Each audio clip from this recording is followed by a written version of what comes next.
जय जोहार। अपन देखा तो न्यूज प्लस 21। मैं हूं अपन के संग ललिता चक्रधारी। चलो एक नजर डालथन संझा के खबर में। बोरवेल में गिरे मासूम के रेस्क्यू 92 घंटे ले फंसे है राहुल। सेना और जवान मिलके लाही बाहर। दिल्ली में मुख्यमंत्री भूपेश बघेल गिरफ्तार। कांग्रेस के बड़े नेता के संग विधायक विकास भी हिरासत में। राहुल के ईडी में पेशी के दूसर दिन आज पहले राउंड में 4 घंटा पूछताछ। लंच ब्रेक में घर पहुंचिस राहुल।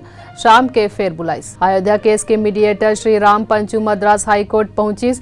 जेड कैटेगरी सिक्योरिटी बहाल करे के करिश्मा। सत्येंद्र जैन के जमानत पर फैसला 18 जून के एक दिन पहले न्यायिक हिरासत में 14 दिन बढ़िस। काली भारत दौरा में आई स्पेन के विदेश मंत्री। द्विपक्षीय मुद्दा पर वही बात। 18 जुलाई ले शुरू हो सकत है संसद के मानसून सत्र। राष्ट्रपति चुनाव ला लेके ममता बनर्जी के महाबैठक के हिस्सा बनी कांग्रेस।